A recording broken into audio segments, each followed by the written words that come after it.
Hi there, good afternoon, and welcome from the hothouse once again. I just wanted to do this quick Facebook Live because maybe I'm missing the World Cup, but I've just been sitting here thinking about Gareth Southgate as a manager and the lessons that I think all managers can learn from him. Um, as you probably know, I'm actually really big into developing managers to be the best they can be, and I'm very conscious of the number of managers who are just thrown into it without any development or training, and very often as business owners, you just find yourself managing people, and you just wing it.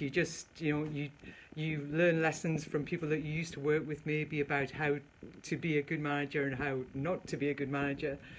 But I just think there are some really crucial lessons to learn from our lovely friend Gareth and his waistcoat. You don't have to wear a waistcoat to be a good manager, just saying up front. First thing I wanted to talk about was was about culture. A lot of people say to me that I really want to improve the culture of my business. I want to get it right. I want to get it right. And I am moving inside to get it right so that I can actually get a half decent signal from my Wi-Fi. Good old Wi-Fi. Good old BT. Here, 3 cheers for BT and their fast internet. Anyway, so yeah, I wanted to talk about Gareth and the way he developed the culture within the team. He had a really clear idea of what he wanted the culture of Team England to be. He knew what he didn't want as much as what he did. And the thing with culture is that it starts with values, and it usually starts with the values of the business owner. So Gareth clearly is a man who has strong opinions, strong values, a really clear idea of how he wants to operate. And what I think he did brilliantly was choose people for his team who shared those values. I don't think it's any mistake that certain people were not brought into the England setup. People who've maybe had massive egos or big superstars. This blooming signal's driving me mad. Or just people who just were not necessarily good team players. People it was all about them. Just look at the individuals within that team and how well he brought them together. Regardless of what team they came from, he managed to bring those people who shared his values, who bought into the idea that we are one team. And he did a fantastic job of building that culture within the England setup. He talks about the England DNA, and if you think about the last 20 plus years, the England DNA has been big egos. It's been superstars. It's not been about pride in wearing the England shirt. Look how many people have pulled out of playing for England. Have not seen it as a really a real privilege. They've seen it as a chore. And he, in a very short space of time, has been able to turn that around just by who he brought into his setup, the players he chose to bring in, the fact that he'd really raised a few of these guys from a very young age, as manager of the England under-21s. And I think there is an awful lot to be said for growing your own talent, bringing the attitude, and then develop the skill. Yes, obviously with football you have to be able to play good football, but the attitude is so important. It's in a lot of situations it's not the superstars who win. It's the collective, it's the team. Look at Croatia, great example. Look at England, great example. We got all the way to the semi-finals and people are still wanting to bash us, which is just crazy. Argentina with Lionel Messi went out. Portugal with Ronaldo went out. The collective bringing together a great team will always win. And Gareth Southgate, as the manager, was responsible for that. So, great lesson, first of all. Think about your values. Think about how you want, the culture you want to build, and remember that it starts with values. It starts with bringing in people who share your values. So that was the first thing. Second thing really was about unity. Within the England setup, there was no us and them. There was no, the staff and the players. They absolutely were as one. That was really clear from what you saw on the telly. How they were with the physios and the psychologist and with Gareth himself. Although a few of them did slip into the gaffer, they mostly called him Gareth, which was just unheard of in the past. There was no us in them. Absolutely, they were one. Gareth Southgate was very good as a manager in sharing any praise. Any praise was always we. We the team, we the squad, we the entire group of staff and players. And any blame that was to be passed around, he was also very good at I'm responsible, I'm the manager. And I loved that. I absolutely loved that about him, that he was brilliant at sharing praise.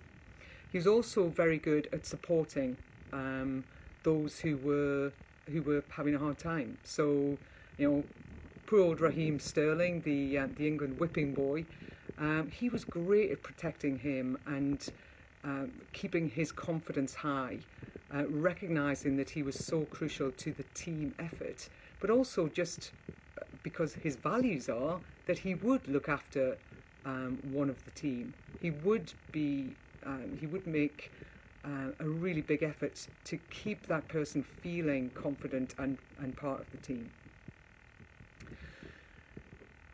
Relationship building. As a manager, you need to build great relationships.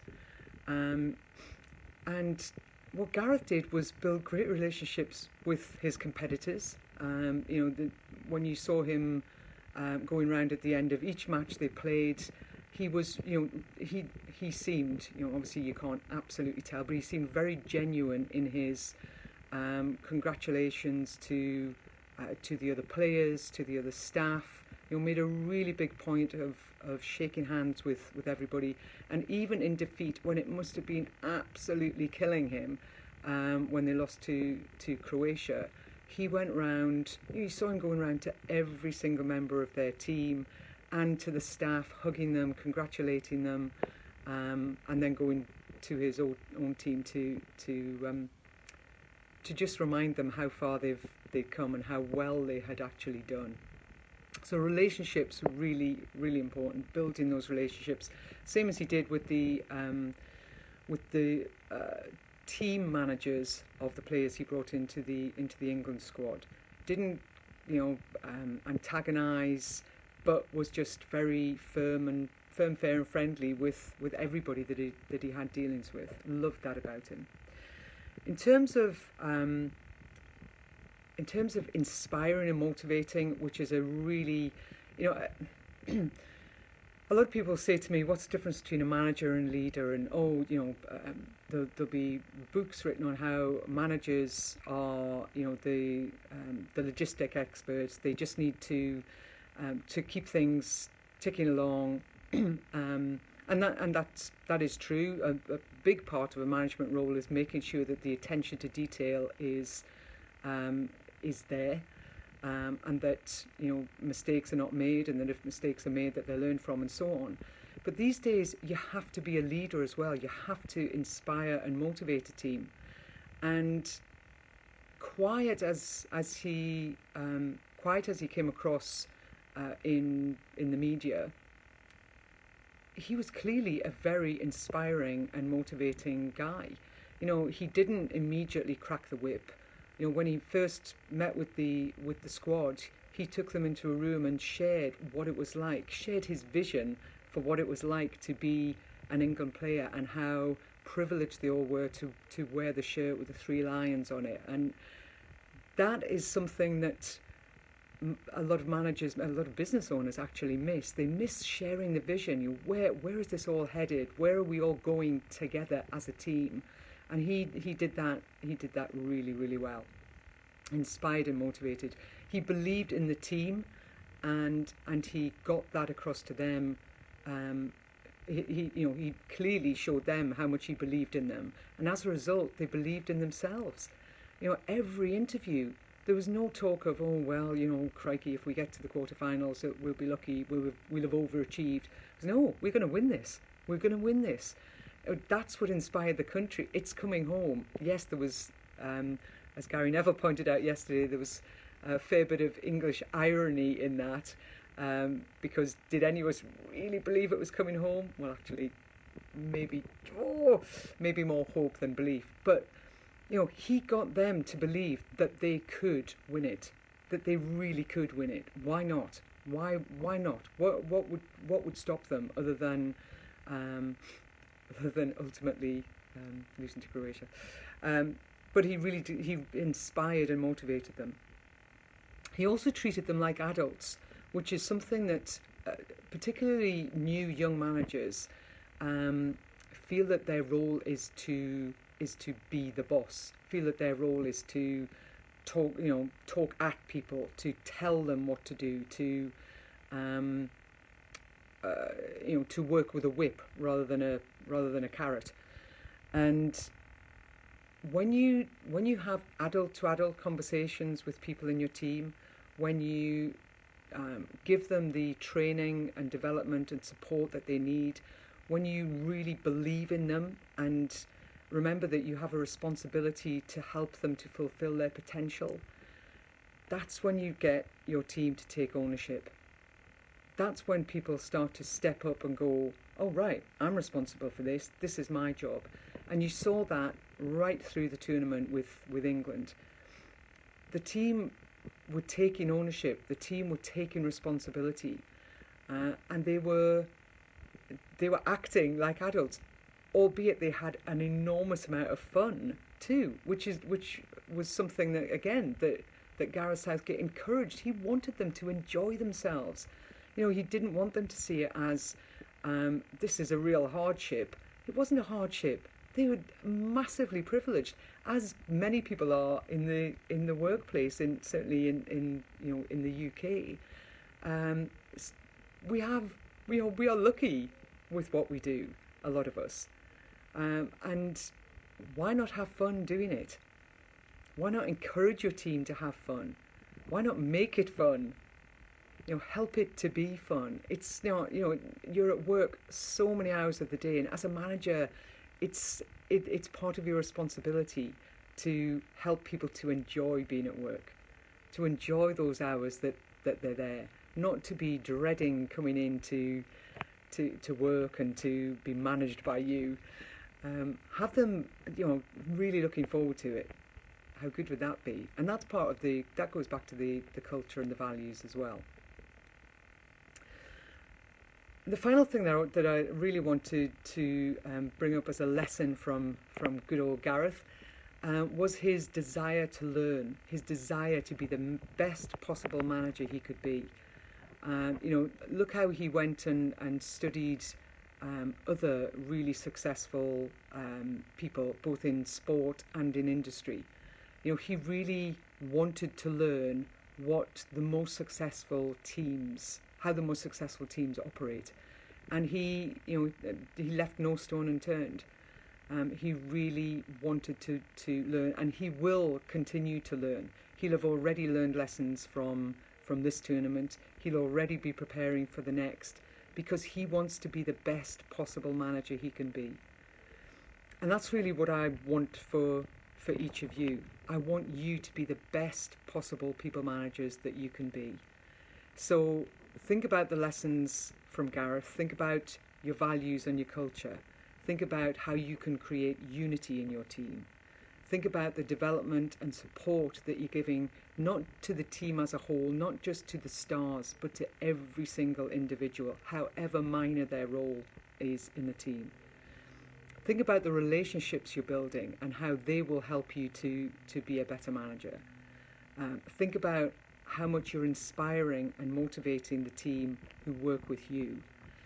And then think about how you're going to become a better manager, what you need to do, the skills you need to develop, where you can learn those lessons that you need to learn to keep improving, keep developing, and be the best manager that you can be. So I hope that that's helped those of you who are in a people management position. I really want you to just reflect, just think about it. Think about where you need to go to get the help that you need. You know that you can come to me, you can go to books, you can go to videos. I'd love you to come to me, obviously, but you know, there is help out there. There is definitely help out there to make you the best manager you can be. So until we speak again, good luck. Have a great rest of your week. Take care. Bye.